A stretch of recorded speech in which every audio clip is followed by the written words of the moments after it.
Hello, dans cette vidéo, je vais te parler de 3 chaînes YouTube qui ont retenu mon attention. Alors, il y a une très grosse chaîne qui marche très bien et 2 plus petites chaînes. L'objectif, c'est de te montrer un peu comment elles sont structurées et pourquoi j'estime que ce sont de bons exemples à suivre ou pas, hein. Je ne dis pas que tout ce qui est fait est magnifique, mais c'est des bons exemples pour te montrer que ça peut être intéressant de commencer, notamment une chaîne YouTube, dans une optique de coaching, d'accompagnement, d'infoprenariat, de vendre quelque chose en plus en t'adressant à une audience. Allez, on commence tout de suite.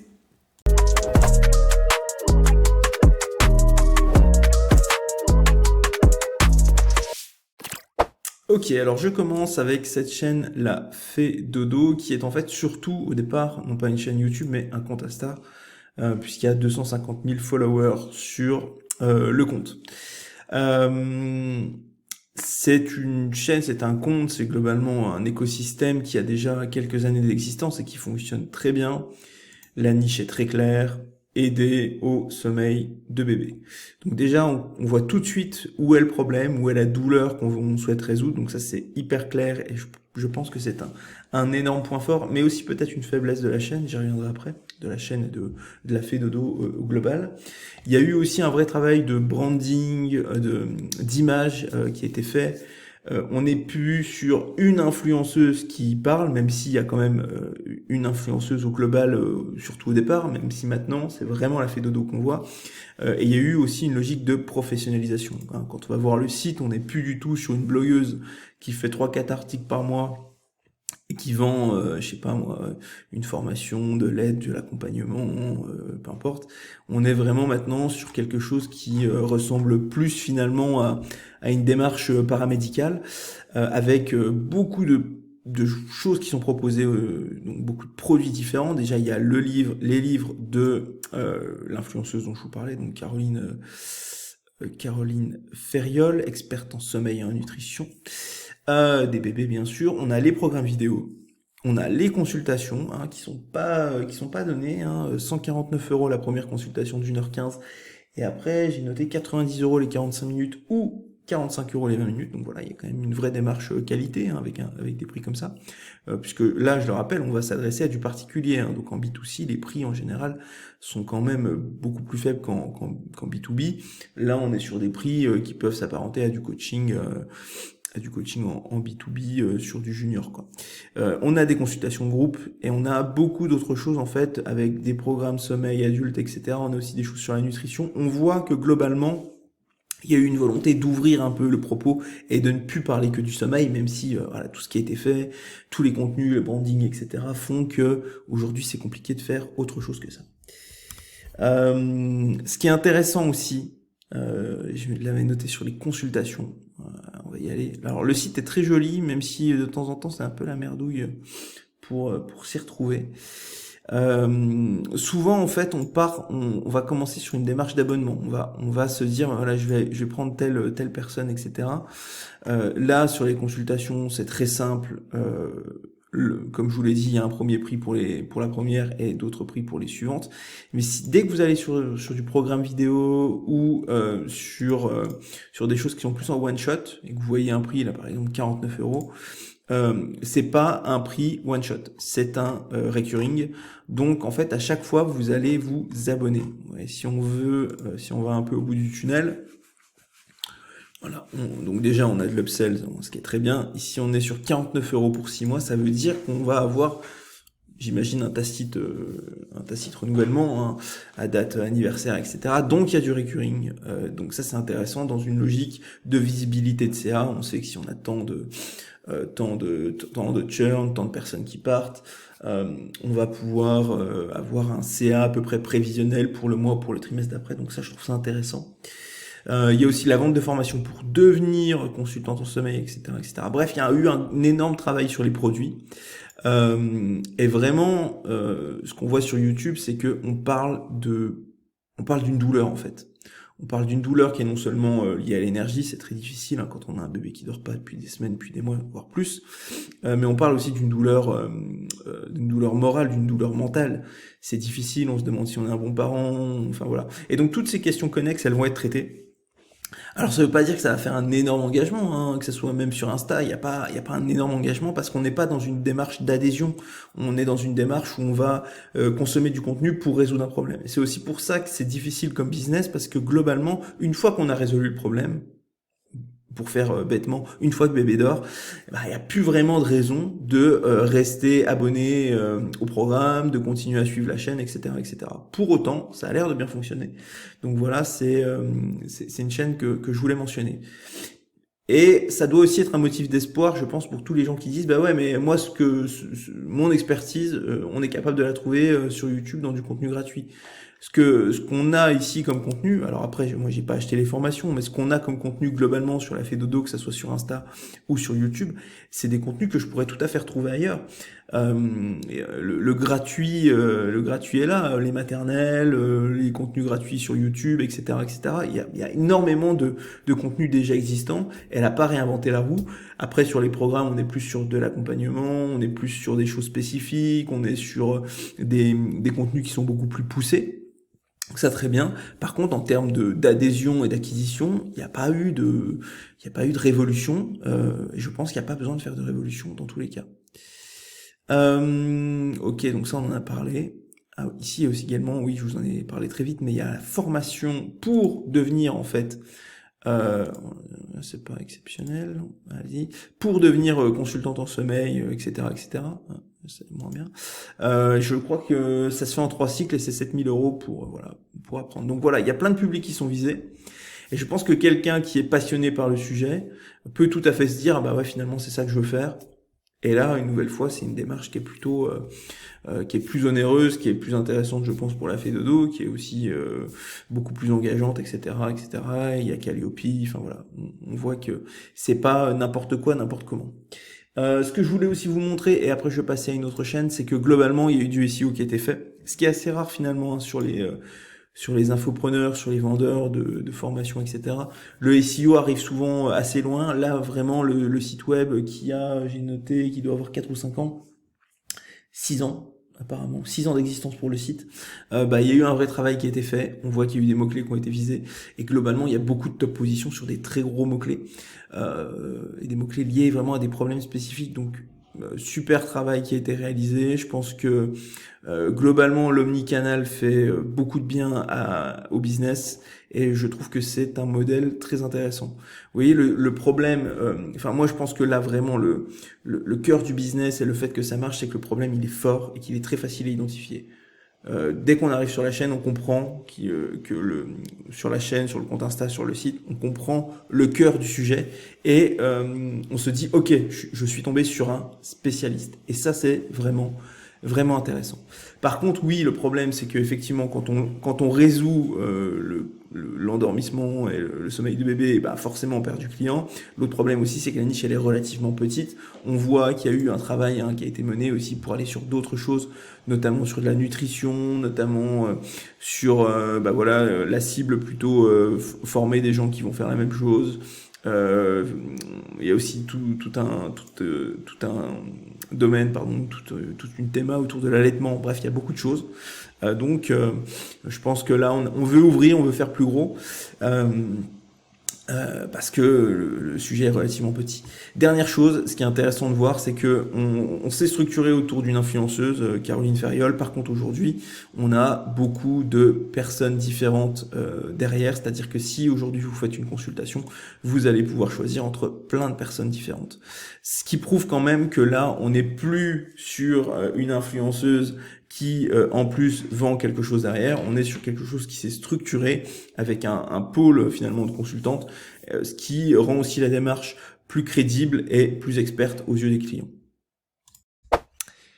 Voilà une niche ultra concurrentielle, le fitness, la perte de poids, le coaching pour refaire du sport, etc., etc. Ça, c'est vraiment une niche où il y a énormément d'acteurs, où la barrière à l'entrée est assez faible, hein, parce que créer des vidéos, créer du contenu là-dessus, c'est relativement facile. Et donc globalement énorme concurrence sur un segment qui est très porteur et où le problème est très clair. On a envie de changer son corps, on a envie de se sentir mieux, on a envie de retrouver de la confiance en soi, de changer le regard des autres, etc., etc. Bref, là on est vraiment dans un problème très facile à identifier. Et moi je me suis concentré sur cette chaîne, Jérém Coaching, petite chaîne, 13 000 abonnés. Il y a également une petite page Facebook derrière, ainsi qu'un site web. Jérémy, il fait pas énormément de vues. Jérémy, il fait pas énormément de vidéos non plus. Mais ça marche bien. On est là en ce moment sur un rythme de une vidéo par semaine en janvier, mais voilà, des fois ça s'arrête un petit peu. Enfin voilà. Par contre, je pense qu'honnêtement, il trouve du business parce que il a ciblé quelque chose de très spécifique. Bienvenue sur ma chaîne. Depuis mon opération du cœur en 2020, ma mission est claire, aider les hommes de plus de 40 ans à reprendre leur santé en main sans mettre leur cœur en danger. Donc voilà, la cible, elle est ultra précise. C'est pas n'importe qui. Déjà, c'est pas les femmes. Donc il passe déjà sur un secteur, en tout cas sur un segment où il perd la moitié du prisme. À la limite, on s'en fiche. Mais c'est pas non plus les hommes. C'est les hommes de plus de 40 ans qui veulent reprendre leur santé en main. Donc on voit déjà qu'il y a potentiellement embonpoint, mauvaises habitudes, nutrition à revoir, etc., etc., sans mettre leur cœur en danger. La cible, elle est encore plus petite. Donc Jérémy, il se sert de son histoire. Il a eu une opération du cœur il y a quelques années pour s'adresser à une cible très particulière qui a potentiellement le même problème que lui, ou en tout cas les mêmes problèmes qu'il avait peut-être à un moment donné, et ça fait forcément une chaîne beaucoup plus centrée, mais aussi avec une cible beaucoup plus engagée. Il va vraiment se concentrer sur ce qui est, je dirais, utile à sa cible, et il va pas s'amuser à parler d'autres choses sous prétexte que ça fait le buzz ou qu'il faut faire des vues. Quand on regarde le nombre de vues, ça reste modeste. Alors il y a des vidéos qui marchent très bien, il y en a d'autres qui marchent moins. Je pense que ça peut aussi l'aider lui à trouver des idées ou de contenu ou potentiellement de produits. Je crois pas qu'il fasse d'infoproduits, il est uniquement sur de l'accompagnement. Par contre, ce qu'on voit, c'est qu'il utilise beaucoup le témoignage. Ça marche très bien dans sa niche. Et on voit aussi que globalement, il n'y a pas une vidéo qui n'est pas liée vraiment à sa cible.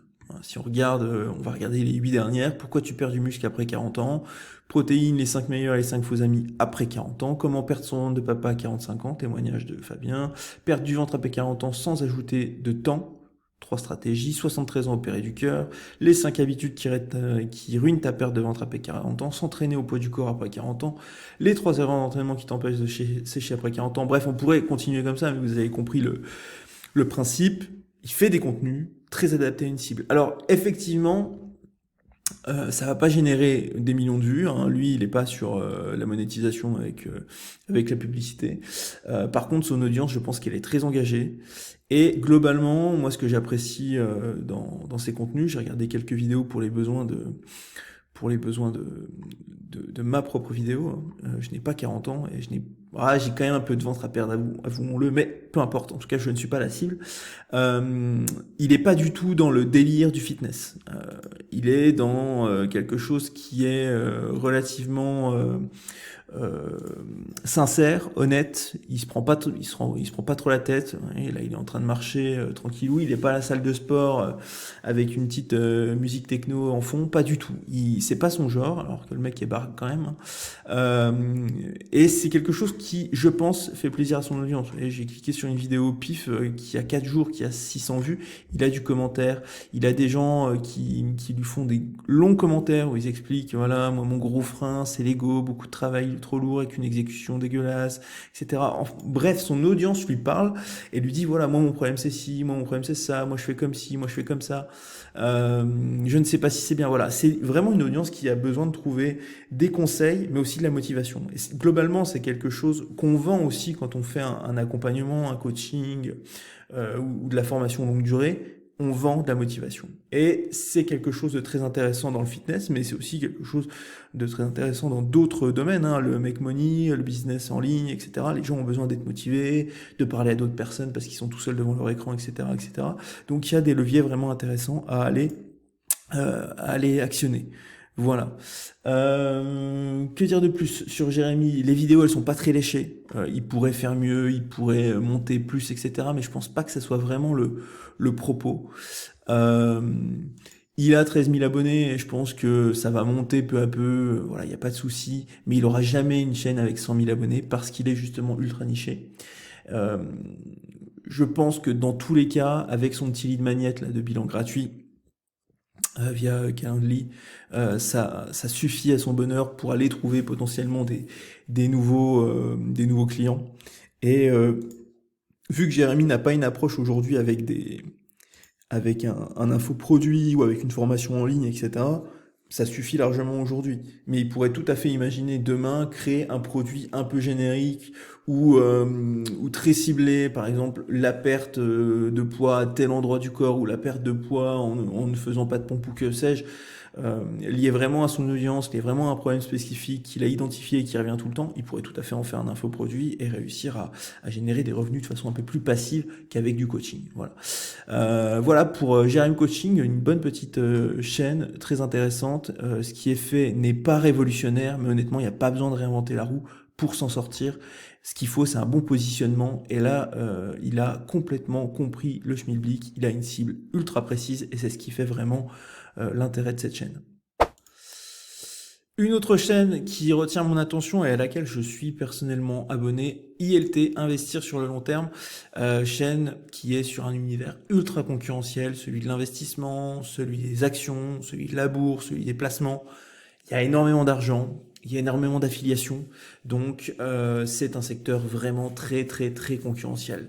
Et moi je trouve que ce que fait Bertrand, c'est vraiment admirable, c'est un peu à contre-courant, je trouve, de ce qui se fait, c'est-à-dire que lui ne se pose pas en grand expert qui va nous vendre un truc, pas du tout, c'est pas la tonalité de la chaîne.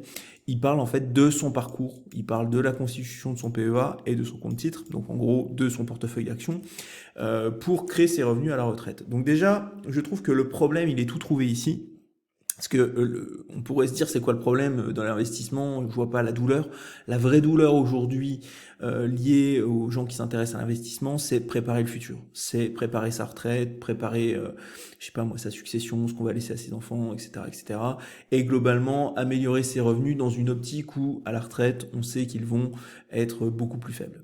Et donc ce que fait Bertrand, c'est qu'il parle de son expérience. Et je trouve que déjà ça c'est super intéressant, c'est-à-dire que documenter son apprentissage, ce qu'on fait, ce qu'on rate aussi évidemment, parce que c'est ça qui fait l'intérêt d'une chaîne, c'est aussi de montrer ce qui marche et ce qui marche pas.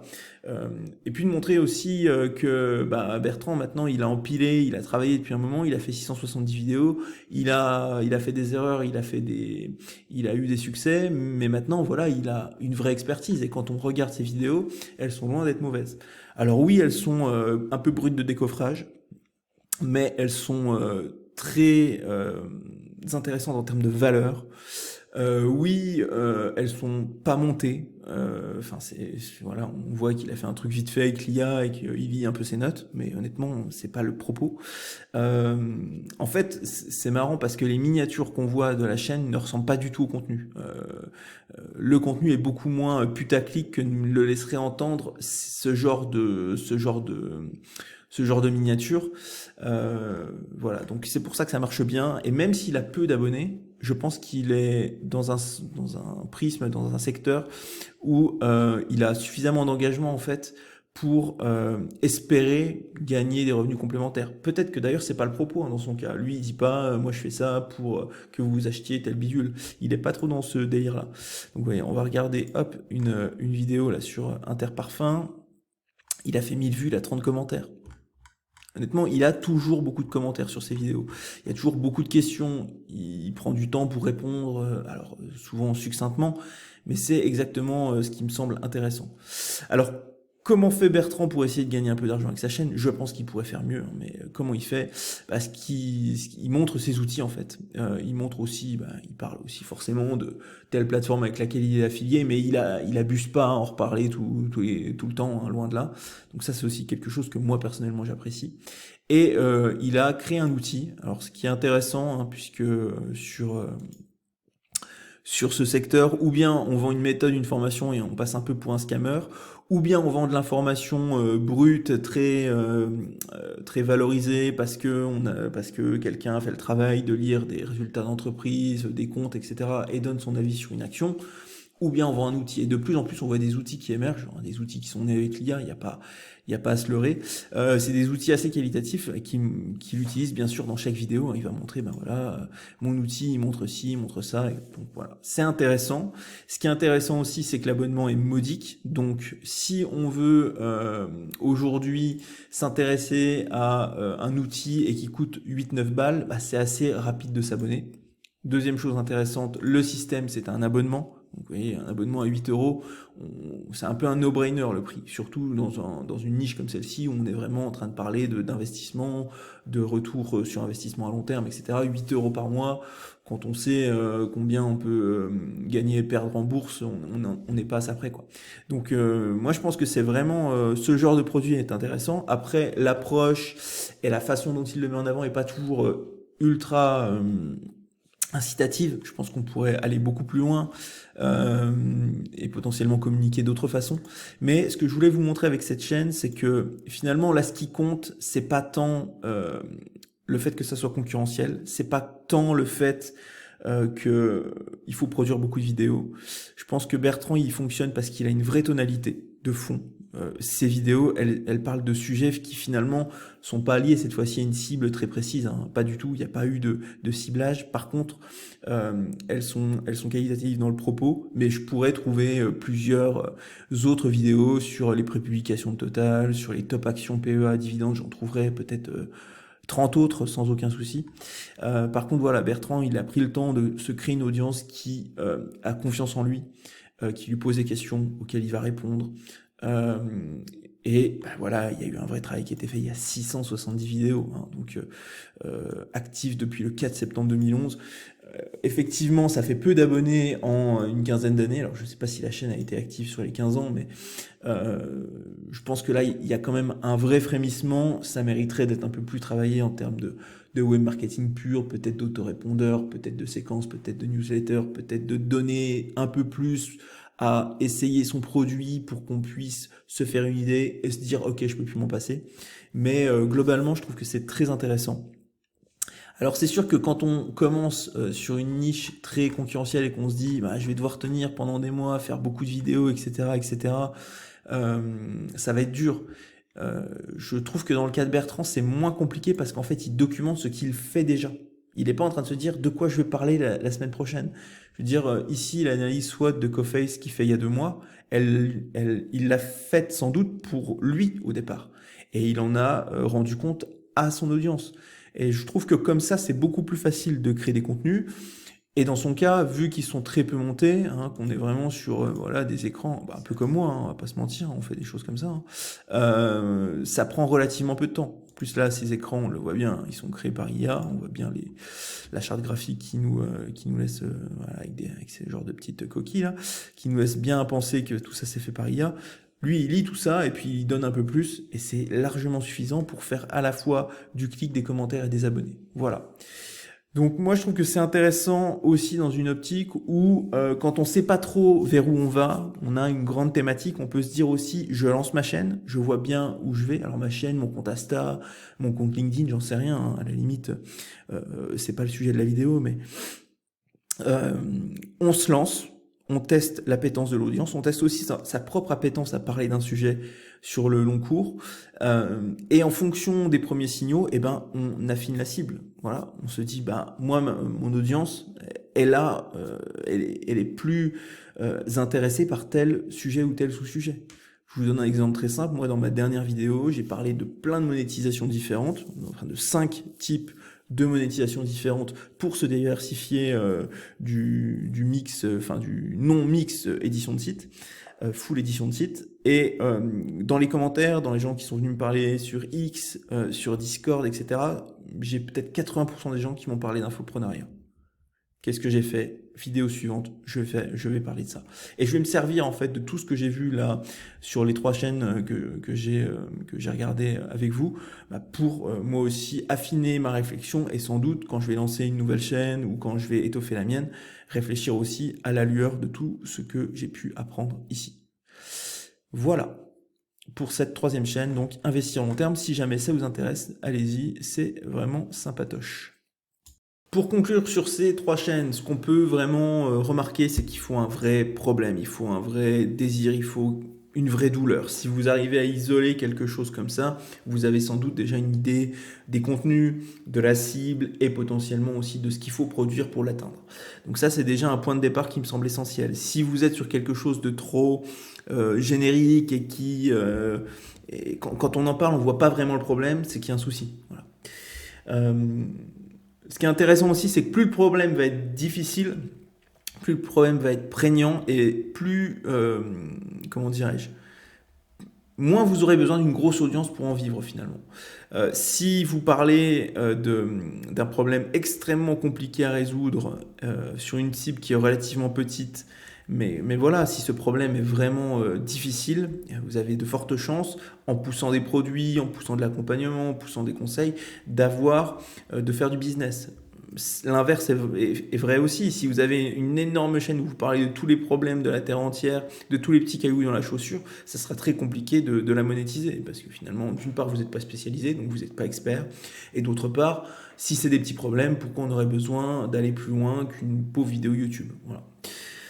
Donc, on essaye non seulement de trouver un bon problème, mais aussi de ne pas réinventer la roue. Là, ce qu'on a vu, on a parlé sommeil de bébé, perte de poids et investissement. C'est finalement des niches assez usuelles. Par contre, la façon dont elles sont traitées sont, elles, ou très professionnelles. L'a fait Dodo avec énormément de travail qui a été réalisé, avec vraiment une spécialisation sur un sujet très spécifique, ou très ciblé comme Jérém Coaching, ou encore avec une tonalité qui change un petit peu de tout ce qu'on entend, comme Bertrand avec Investir long terme.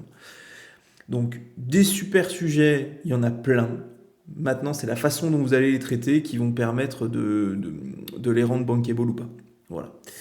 Si demain je devais me lancer dans une chaîne sur un univers spécifique, si voilà, on m'impose un choix, on m'impose une théma, on me dit tu dois lancer une chaîne sur la parentalité, je vais sans doute pas m'amuser à lancer une chaîne généraliste où je vais parler de tous les sujets, des problèmes, des 3 ans, des 2 ans, des 7 ans, des 12 ans. Non, je vais au contraire me dire, voilà, ma niche, elle est extrêmement large, de quoi j'ai envie de parler. C'est quoi les plus gros problèmes qu'on peut avoir en termes de parentalité? Peut-être d'ailleurs que c'est lié à des âges. Peut-être que l'adolescence est un âge où il y a davantage de problèmes ou des problèmes plus prégnants que la petite enfance. J'en sais rien. Enfin, ça, j'ai pas la réponse à ça.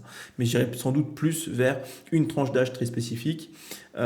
Tout comme les magazines pour enfants sont liés à des tranches d'âge très spécifiques, parce qu'on va parler de leurs problèmes, de leurs envies, de ce qu'ils aiment, etc. Et je pense que ça sera la même chose pour l'infoprenariat. Même si dans ce cas-là, il faut bien se dire qu'on va parler d'abord aux parents plutôt qu'aux enfants. Dans le cas, par exemple, d'une chaîne sur le business en ligne, je m'amuserai pas à faire une énième chaîne où je vais parler, comme la mienne, de SEO, d'infoprenariat, de web marketing, d'affiliation, d'AdSense, de Discover. Je pense que quand on débute, on peut le faire pour essayer aussi de trouver ce qui nous plaît vraiment et aller plus loin. Vous comprendrez que moi là en ce moment je fais des vidéos sur tout ce qui est audience, création d'une chaîne, création d'infoproduits, etc. parce que ça me plaît. Même si je sais que mon audience préférait que je parle de vente de liens, mais ça me plaît moins. Donc on peut commencer en parlant de tout, par contre à un moment donné il faut se spécialiser, clairement. Donc si on était sur le business en ligne, pourquoi pas lancer une chaîne sur un type de monétisation particulier dont on parle peu? Pourquoi pas se spécialiser sur, je sais pas moi, l'affi share ou ce qu'on voit en ce moment sur les posts X, etc. qui rentrent très fort? Pourquoi pas faire une chaîne uniquement sur ça? C'est juste des pistes, je dis pas que c'est des bonnes idées. En tout cas, il y a énormément de bonnes idées, il y a énormément de bonnes thématiques, c'est vraiment l'exécution qui fait la différence. Voilà. Je m'arrête là, je pense que j'en ai dit pas mal, j'espère que ça vous plaira. N'hésitez pas en commentaire à mettre des idées de thématiques ou de niches ou des envies que vous pouvez avoir. J'aime bien échanger avec vous, c'est toujours cool. Et je vous dis à bientôt pour une prochaine vidéo. Ciao!